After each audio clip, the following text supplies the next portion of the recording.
فرمایا میرے محبوب کے غلاموں کی یہ شان ہے کہ وَيُؤْثِرُونَ عَلَىٰ أَنفُسِهِمْ، وہ اپنی ذات پر دوسروں کو ترجیح دیتے ہیں، وَلَوْ كَانَ بِهِمْ خَصَاصَةٌ، چاہے انہیں بڑی شدید ضرورت بھی ہو، اپنی ذات کو چھوڑ کر وہ دوسروں کی حاجت پوری کرتے ہیں، اظہار کرتے ہیں، قربانی دے دیتے ہیں۔ ایک آدمی وہ ہے جس کے پاس 10,000 روپیہ تھا، تو اعلان ہو گیا کہ دین کو ضرورت ہے، تو اس نے 2,000 دے دیا، تو یہ قربانی نہیں، یہ اس آیت کا مصداق نہیں۔ اس کو ضرورت تھی گھر کے اندر 10,000 روپے کی، اس نے رکھا ہوا تھا، شدید حاجت تھی، کل اس کو اس کی ضرورت تھی، لیکن اس نے کیا کیا کہ جب اعلان ہوا تو اعلان ہوا 15,000 کا، اس کے پاس 10 تھا، اس نے جیسے تیسے بھی بندوبست کر کے 15,000 دیا، تو اس نے قربانی دی۔ یہ جو قربانی کا فلسفہ ہمارے ہاں پایا جاتا ہے نا، میں نے اپنے دوست پہ بڑا احسار کیا، میں نے دین کے لیے بڑی قربانی دی، میں نے جد و جہد کی، تو کیا جد و جہد کی؟ جو آدمی فارغ تھا وہ محفل میں آیا تو اس نے کوئی قربانی نہیں دی، وہ فارغ تھا۔ قربانی اس شخص نے دی جس کی دکان کھلی ہوئی تھی، کاروبار چل رہا تھا، وہ چھوڑ چھاڑ کے سارا کچھ آیا، اس نے قربانی دی ہے۔ جو آدمی بوڑھا ہو گیا، ریٹائر ہو گیا، مسجد آ کے بیٹھ گیا، اللہ اللہ کرنے لگا، اس نے کوئی قربانی نہیں دی، تو فارغ تھا تو آ گیا۔ کمال اس شخص کا ہے جس کے اندر طاقت تھی، قوت تھی، گناہ کر سکتا تھا، معاذ اللہ سارے برے عیب وہ حاصل کر سکتا تھا، لیکن اس نے اللہ کی رضا کے لیے اپنے نفس کو کچل ڈالا، اپنی خواہشوں کو ذبح کیا، خدا رسول کو راضی کیا، تو اس نے قربانی دی۔ ایک قربانی کا فلسفہ وہ ہے جو ہمارے ہاں پایا جاتا ہے، میں نے بڑی قربانی دی، کیا قربانی دے دی جی؟ قربانی میں نے یہ دی کہ میں نے 2.5% زکوٰۃ دی۔ یہ قربانی نہیں بھائی، یہ تو تیری ذمہ داری ہے، ذمہ داری کو تو قربانی کہہ رہا ہے۔ مال کی 2.5% زکوٰۃ دینا ذمہ داری ہے، قربانی اور ذمہ داری کا فرق یاد رکھیں، یہ قربانی تھوڑی ہے۔ میں نے نمازیں پڑھی جی تو آپ نے احسان کیا، یہ ذمہ داری تھی، آپ کی رزق نہیں کھاتے، اللہ تعالیٰ کا رزق نہیں کھاتے۔ میں نے قرآن شریف پڑھا تو آپ نے ذمہ داری پوری کی ہے۔ میں نے ساری زندگی بیٹھ کے اللہ رسول کی بات سنائی تو بھیا آپ تنخواہ لیتے تھے۔ ذمہ داری اور قربانی میں فرق ہوتا ہے۔ قربانی کیا ہے؟ قربانی یہ ہے کہ میری چڑھتی جوانی تھی، جولانیاں تھی، طاقتیں تھی، ہمتیں تھی، میں دنیا خرید سکتا تھا، میرے اندر ساری صلاحیت تھی، میں دنیا کے ہر فن کا ماہر تھا، میں سب کچھ کر سکتا تھا، لیکن میں نے اپنی ہر چیز اپنے محبوب کے نام کر دی۔ یہ قربانی ہے۔ جس نے اپنی خواہش پہ پیر رکھ کے کچھ کیا، اس نے قربانی دی ہے صاحب، اس نے قربانی دی۔ دیکھیے نا، نبی پاک صلی اللہ علیہ وسلم پر یہ آیت نازل کب ہوئی، اس کا شان نزول ملاحظہ فرمائیے۔ حضور صلی اللہ علیہ وسلم کے پاس ایک مہمان آ گئے رات کے وقت میں، جب وہ آئے تو حضور نے پوچھا کھانا کھانا ہے؟ تم نے کہا کھانا ہے۔ جھوٹ اور بھوک کو جمع کرنا منع ہے، کہا جی کھانا ہے۔ تو حضور صلی اللہ علیہ وسلم نے فرمایا ازواج مطہرات کے گھروں میں پتہ کرو کچھ ہے۔ حضرت ام سلمہ کے گھر میں پتہ کیا تو کہا یا رسول اللہ 4 دن سے روٹی نہیں پکی۔ حضرت زینب سے پوچھا تو کہا حضور کئی دن سے چولہا ہی نہیں جلایا۔ حضرت عائشہ صدیقہ، حضرت میمونہ، حضرت سودا، تمام گھروں سے بظاہر یہ 2 جہاں کے شاہ ہیں، پر پاس کچھ رکھتے نہیں، 2 جہاں کی نعمتیں ہیں ان کے خالی ہاتھ میں، ہر چیز ہے پر فقر اختیاری ہے، کوئی شے نہ ملی۔ تو نبی پاک صلی اللہ علیہ وسلم نے مسجد میں اعلان کیا، فرمایا کون ہے جو میرے مہمان کو روٹی کھلائے؟ ان لفظوں کا حسن کوئی حسن والا ہی سمجھ سکتا ہے۔ فرمایا کون ہے جو میرے مہمان کو کھانا کھلائے؟ تو ایک صحابی لے گئے اور اٹھے، وہ صحابی جو صحابہ میں غریب تھے، ایک انصاری جو غریب آدمی تھے، بہت زیادہ امیر آدمی اللہ کی راہ میں خرچ نہیں کر پاتا، اس کے لیے مشکل ہو جاتا ہے۔ اس کے لیے بہت امیر آدمی جو ہوتا ہے نا، وہ جتنا زیادہ امیر ہوتا ہے نا، اتنی دیوار اس کے گرد کھڑی ہو جاتی ہے پیسوں کی، مشکل ہو جاتا ہے اس کے لیے۔ غریب آدمی کھڑے ہوئے، اگرچہ میرے محبوب کے غلاموں میں جو بڑے امیر تھے وہ بھی خرچ کرنے میں بڑے آگے تھے، حضرت عثمان غنی رضی اللہ تعالیٰ عنہ، حضرت عبد الرحمن ابن عوف، حضرت ابو بکر صدیق رضی اللہ۔ لیکن یہ غریب آدمی کا حضور میں لے جاؤں گا، میں لے کے جاؤں گا، اور یہ بخاری مسلم ہے۔ حضور نے فرمایا لے جاؤ۔ وہ اب صحابی گھر لے گئے اور بیوی سے مشورہ کیا، بات پہ غور کرنا، ہر چیز کی بھوک دیکھی جا سکتی ہے، بچوں کی نہیں دیکھی جا سکتی۔ وہ انصاری حضور کے مہمان کو گھر لے گئے، جا کے بیوی سے مشورہ کیا، کہا بھلی مانس گھر میں کچھ ہے؟ تو اس نے کہا تھوڑا سا بچوں کے لیے کھانا رکھا ہے، بچوں کے لیے۔ بچے تو بزدل کر دیتے ہیں، بچے تو آدمی کو بزدل کر دیتے ہیں، بچے تو مار دیتے ہیں، کلیجہ پھٹ جاتا ہے بچہ بھوکا ہو تو، نیند ہی نہیں آتی۔ اب صحابی اپنی بیوی سے کیا کہتے ہیں؟ کہتے ہیں بچوں کو بہلا کے سلا دے، اور رسول اللہ کے لیے نہیں، رسول اللہ کے مہمان کے لیے، بھئی نبی پاک کے لیے نہیں، حضور کے تجھ سے در در سے سگ اور سگ سے ہے مجھ کو نسبت، میری گردن میں بھی ہے دور کا پٹکا تیرا، تجھ سے در در سے سگ سگ سے ہے مجھ کو نسبت۔ لمبی بات ہے کہ بچوں کو سلا دو۔ بی بی نے بچوں کو سلا دیا تو میاں بیوی کا مشورہ ہوا کہ مہمان کے ساتھ بیٹھ کے روٹی کھانا بھی سنت ہے۔ تو اب مہمان کے ساتھ بیٹھ کے کھانا بھی ہے تو کھانا ہے ایک دو آدمی کا۔ اب خاوند اپنی بیوی کو تیار کرتا ہے کہ میں بھی کھانے پہ بیٹھ جاؤں گا، تو بھی بیٹھ جانا، اور جب مہمان کھانے میں ہاتھ ڈال لے تو اٹھنا، کہنا او ہو دیا تو صحیح کیا ہی نہیں، ابھی بجھ جائے گا، اور جا کے دیا بجھا دینا۔ ہم ہاتھ ہلاتے رہیں گے، مہمان روٹی کھاتا رہے گا۔ اور یار اس درد کو، اس کیف کو سمجھو، گھر میں بچے بھی بھوکے، بچوں کی ماں بھی بھوکی، بچوں کا باپ بھی بھوکا، دسترخوان پہ روٹی لگ گئی، روٹیاں چون ڈالی، بی بی اٹھی کہنے لگی او ہو چراغ تو صحیح کیا ہی نہیں، یہ تو بجھ جائے گا۔ حوصلے مند بی بی جس نے بچے بھوکے سلا دیے، وہ بھوکے سوئے ہوئے بچوں کی بھوکی اماں اٹھی اور اپنے خاوند کی تابع داری میں اٹھی، میں گڈی تے ہتھ ڈور سجن دے، وہ جنج رکھے اونج رہنا ہے، اٹھی اور اس نے نہ دیا ٹھیک کرنے کے بہانے بجھا دیا۔ مہمان روٹی کھاتا رہا اور رسول اللہ کے نوکر قربانی دیتے رہے۔ وہ روٹی کھا کے سیر ہو کے بستر بچھایا تو سو گیا۔ یہ میاں بیوی ساری رات بچوں کی طرف دیکھتے رہے اور غور کرتے رہے اور راضی رہے کہ ہم نے حضور کا فریضہ نبھایا ہے۔ قربان جاؤں محبوب پہ، بے خبر ہو جو غلاموں سے وہ آقا کیا ہے۔ وہ صحابہ وہ اگر قربانیاں دیتے تھے تو جو اعزاز ملتا تھا وہ بھی بڑا شان والا ہے۔ صحابی کہتے ہیں میں فجر کی نماز پڑھنے مسجد آیا، پہلا قدم رکھا تو میرے کریم بولے، حضور نے فرمایا رات جو تو نے اور تیری بیوی نے عمل کیا ہے خدا کو بھی بڑا پسند آیا ہے، محمد مصطفیٰ کو بھی بڑا پسند ہے۔ اور پھر ایک لفظ اور ہے حدیث میں، ایک روایت میں کچھ جملے اور بھی ہیں۔ حضور نے فرمایا جب تو اور تیری بیوی رات مہمان کے ساتھ احسار کر رہے تھے نا تو عرش کا مالک تمہیں مسکرا کے دیکھ رہا تھا، رب تمہیں دیکھ کے مسکرا رہا تھا، رب تمہیں دیکھ کے مسکرا۔ تر دامنی پہ شیخ ہماری نہ جائیے، ہم دامن نہ چھوڑ دیں تو فرشتے وضو کریں۔ فرمایا وہ مسکرا رہا تھا کہ میرے بندے میرے رسول کی رضا کے لیے کیا کر رہے ہیں۔ اور صاحب دیکھو، نبی پاک کے لیے نہیں، خاندان کے لیے نہیں، خاندان نبوت کے لیے نہیں، حضور کے نہ سمجھیں یار، اس پہلو کو سمجھیں۔ نبی پاک کے بریلی کے امام بول پڑے، فرمانے لگے تجھ سے در سے سگ سے ہے مجھ کو نسبت، تجھ سے در سے ساگ کتے کو کہتے ہیں فارسی میں۔ فرماتے محبوب تیرا دروازہ اور دروازے پہ کتا اور کتے کے پاس میں بیٹھا ہوں، چلو کتے کے پاس تو بیٹھا ہوں نا، میری گردن میں بھی کوئی تو پٹکا آیا ہی ہے نا۔ تجھ سے در سے سگ اور سگ سے ہے مجھ کو نسبت، چلو میری گردن میں بھی ہے دور کا پٹکا تیرا۔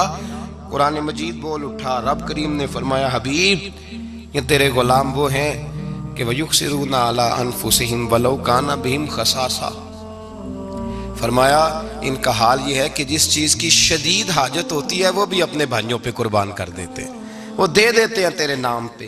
جب مکے والے مدینے آئے انصار مدینہ تو میرے مصطفیٰ کریم نے فرمایا نہ تمہاری نسلیں ایک ہیں نہ قبیلے ایک ہیں، لیکن تمہارا نبی ایک ہے، تمہارا رسول ایک، خدا ایک، کتاب ایک، تمہارا میری وجہ سے رشتہ ہے، چلو اپنے بھائیوں کے ساتھ احسار کرو۔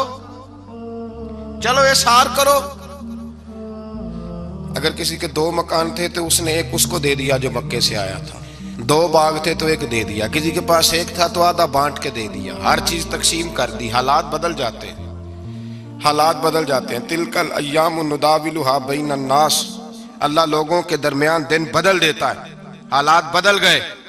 بڑا مال غنیمت آیا. بنو نذیر کا علاقہ فتح ہوا تو میرے رسول پاک صلی اللہ تعالی علیہ وسلم نے انصار مدینہ کو اکٹھا کیا. فرمایا بھئی مال اب بڑا آ گیا ہے. 2 باتیں. یہاں تو اس طرح کرتے ہیں کہ میں ان کو کہتا ہوں جو مکے سے آئے تھے کہ جتنی تمہاری جائیدادیں باغ انہوں نے لیے ہیں واپس کر دیتے ہیں تمہیں, اور جو مال آیا ہے وہ بھی تم میں سے آدھا آدھا دونوں کے درمیان بانٹ دیتے ہیں, یا جیسے تمہارا دل چاہے. تمہارے مال بھی واپس کرتے ہیں اور جو وہاں سے مال آیا وہ تمہارے بیچ بانٹ دیتے ہیں, یا اگر تم کہو تو یہ مال ان کو دے دیتے ہیں مہاجرین کو, اور تمہیں تمہارے مال واپس مل جاتے ہیں. حضور نے پوچھا انصار مدینہ سے, حضرت سعد بن معاذ, سعد بن عبادہ تڑپ کے کھڑے ہوئے, عرض کی محبوبہ میں تو ابو بکر کو جانتا ہی نہیں تھا. حضور مجھے کیا پتا عمر کون ہے, میں کیا جانوں عثمان غنی مولا علی کی عظمتوں کو. محبوبہ میں نے تو تجھے ان کی طرف مسکرا کے دیکھتے ہوئے دیکھا ہے, تیرا جلوہ دیکھا ہے, تجھ سے در در سے ساگ ساگ سے ہے مجھ کو نسبت. یا رسول اللہ صلی اللہ علیہ وسلم ہم سے مشورہ نہ کریں, آپ اس طرح کریں جو جائیدادیں ہم نے انہیں دی ہیں وہ بھی ان کے پاس رہنے دیں, اور جو مال آیا ہے وہ بھی ان میں تقسیم کر دیں. اس لیے کہ ہمیں تو بس اتنا پتا ہے کہ یہ آپ کے غلام ہیں, آپ کے نوکر ہیں, ہمیں اس سے زیادہ کسی چیز کے کوئی غرض, بس آپ کے غلام ہے, بات ختم ہو گئی. حضور خاموش ہو گئے. صحابہ کہتے ہیں دیر کے بعد ہم نے کہا فیصلہ ہونا چاہیے. فیصلہ پتہ کیا ہوا؟ حضور نے ہاتھ اٹھائے, کہا اے اللہ میرے مدینے والوں پہ رحم فرما, اے اللہ میرے انصار پہ رحم فرما, اللہ ان کے جذبے قبول فرما. بھائی احسار والی زندگی وہ کیا بات ہوئی کہ میں نے بڑی قربانی دی ہے تو, اور جب تک تو قربانی نہیں دیتا تو قدر والا نہیں ہوتا. جو چیز قربانی سے حاصل ہوتی ہے اس کی قدر ہوتی ہے, جو چیز مفت میں آ جاتی ہے اس کی کوئی قدر نہیں ہوتی, کوئی قدر نہیں. میں اکثر سوچتا ہوں کہ حضرت خواجہ اجمیری کے خلیفے اجمیر میں بھی تو ہونے چاہیے تھے نا, لیکن ان کے خلیفے اجمیر میں نہیں ہوئے, دلی میں ہوئے.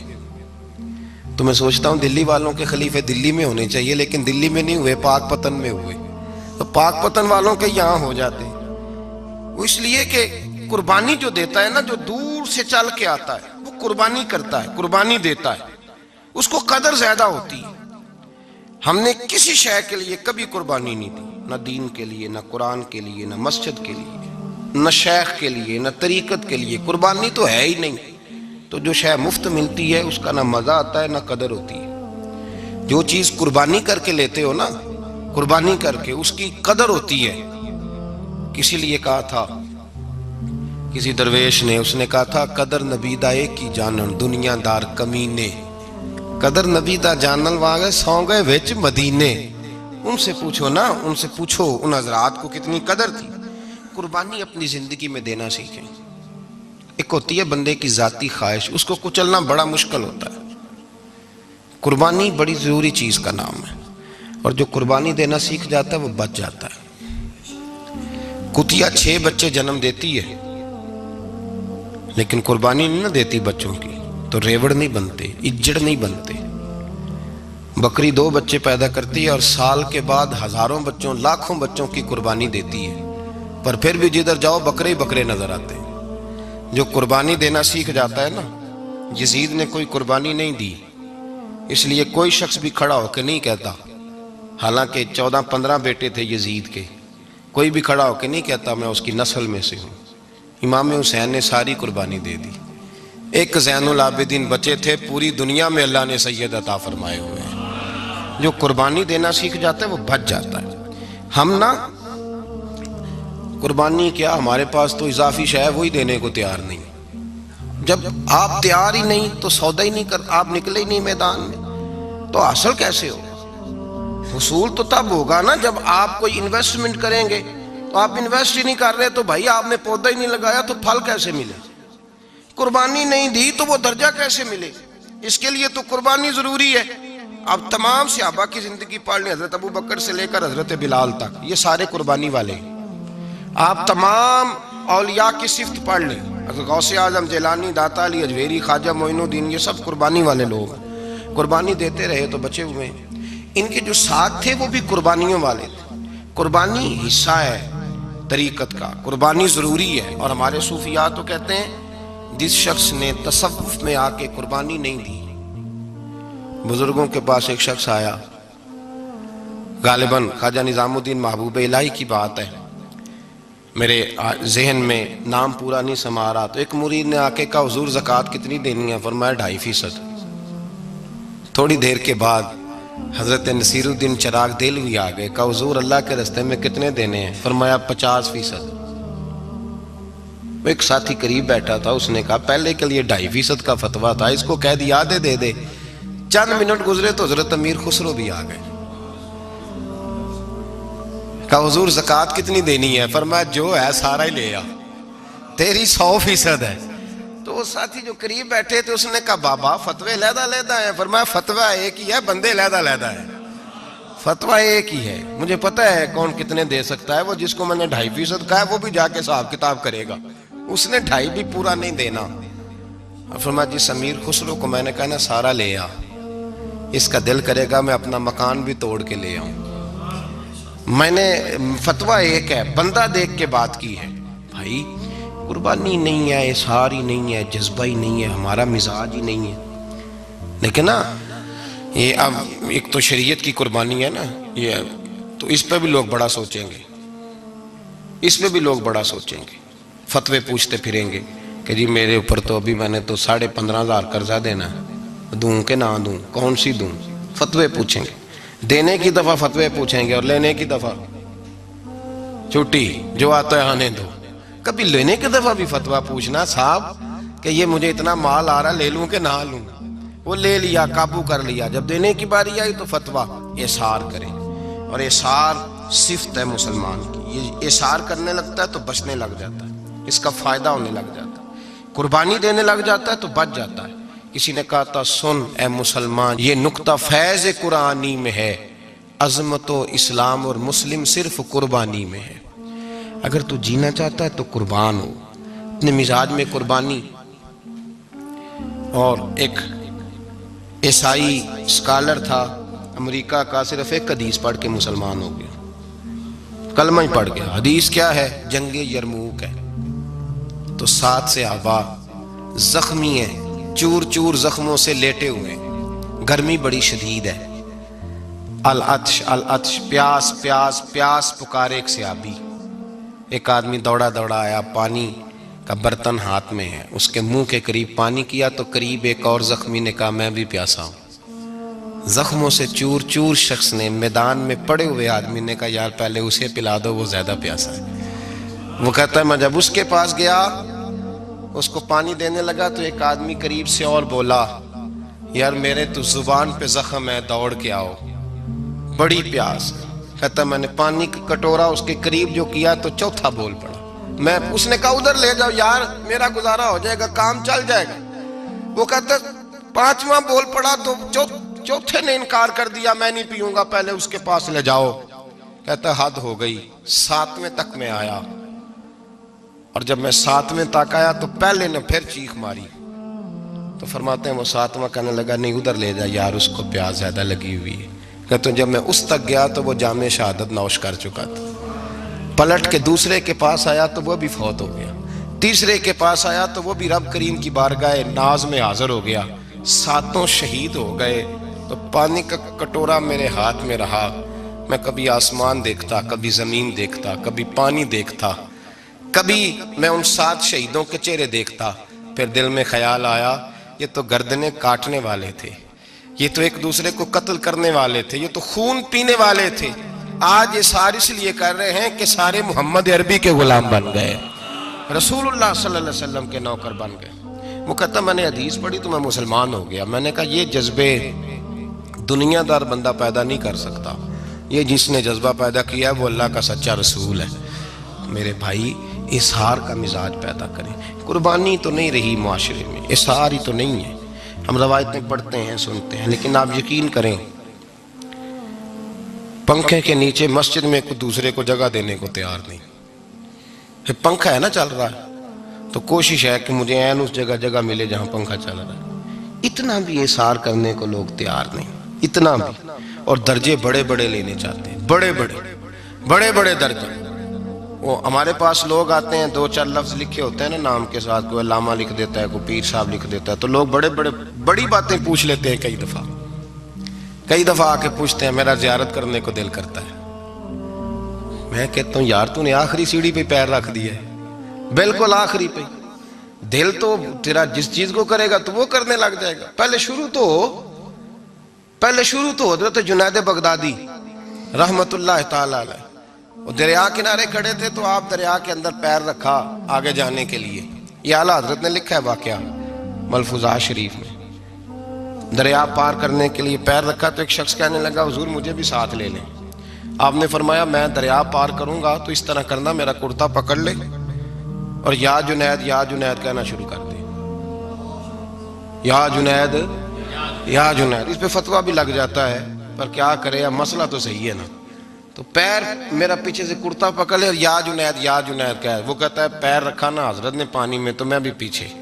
تو حضرت جنید بغدادی کیا کہتے ہیں یا رحمان یا اللہ، یا رحمان یا اللہ. وہ خود یہ پڑھ رہے ہیں اور مجھے لگایا یا جنید کہتے ہیں دریا میں وہ بھی چلنے لگے تو میں بھی، یوں لگا جیسے پکے فرش پہ چل رہے ہیں. کہتے ہیں تھوڑا سا گزرا تو میں نے کہا بابا خود یا رحمان یا اللہ کہہ رہا ہے اور مجھے یا جنید پہ لگایا ہوا ہے، تو چلو میں بھی یا رحمان یا اللہ پڑھتا ہوں. کہتے ہیں میں نے یا رحمان یا اللہ کہا تو میں ڈوبنے لگ گیا، دریا میں ڈوبنے لگا. تو حضرت فرمانے لگے تجھے کہا نا یا جنید کہہ. کہتے پھر یا جنید کا تو پھر اوپر آ گیا. تھوڑا اور جا کے اب شیطان باز تو آتا نہیں، الذی یوسوس فی صدور الناس، یہ جاتا تو دل تک ہے نا، باز تو آتا نہیں. دن میں 36 دفعہ تو مشورہ دیتا ہے کہ سیدھی نماز پڑھو، یہ کس چکر میں لگ گئے، روز تو تقریر کرتا ہے. کہتا پھر دل میں وسوسہ آیا تو پھر میں نے جا کے کہا کہ یہ مجھے خود یا رحمان یا اللہ اور میں یا جنید. پھر میں نے کہا یا رحمان یا اللہ تو پھر ڈوبنے لگا. کہتے ہیں بابے نے پکڑ کے نکالا، کہا چپ کر کے یا جنید کہہ اگر پار جانا ہے تو یا جنید کہہ. کہتے کنارہ آ گیا تو میرے دل میں خود ہی تھی، وسوسہ تھا کہ بابا تو یا رحمان یا اللہ کہے تو ترے، میں کہوں تو ڈوبے. میرے دل میں وسوسہ تھا. اللہ والے ادھار تو رکھتے ہی نہیں نا، جو بات دل میں آتی ہے وہ بیان پہلے کر دیتے ہیں. ادھار تو ہے ہی نہیں ان کے ہاں. وہ تو کہتے ہیں تجھے بولنے کی گنجائش ہی نہیں دیں گے، تیرے سوال دل میں ہوگا جواب ہماری زبان پہ ہوگا. یہ تو چکر ہی نہیں نا، بالکل کوئی کھاتا ہی نہیں. رب کریم کا بندہ تو بات ہی وہ کرتا ہے جو کو دل میں لے کے آتا ہے. فرماتے ہیں جیسے ہی میرے دل میں یہ وسوسہ تھا حضرت جنید بغدادی رحمت اللہ تعالی علیہ باہر نکل گئے تو پلٹ کے میری طرف دیکھا اور مسکرا کے فرمانے لگے بیٹا جنید تک تو پہنچ لے، اللہ تو ابھی بڑی دور ہے. ابھی جنید تک تو پہنچ جا، ابھی تو جنید تک نہیں پہنچا، ابھی تو میرے تک تو پہنچ جا، اللہ تو ابھی بڑی دور ہے، تو ڈائریکٹ ہی وہاں تک جانے لگا ہے، شروع تو ہو ابھی. تو یہاں لوگ سیدھا ہی آ کے کہتے ہیں زیارت کرنی ہے. مجھے ایک صاحب کہنے لگے جی میں نے ایک پیر صاحب کے بارے میں سنا ہے ان کی بیعت ہوتے ہی بندے کو نبی پاک کا دیدار ہو جاتا ہے. میں نے کہا ٹھہر جا ذرا، اس کو بھی کہہ بریک پہ پیر رکھے، بیعت کرتے ہی دیدار ہو جاتا ہے. یہ کچھ لوٹ سیل ہے.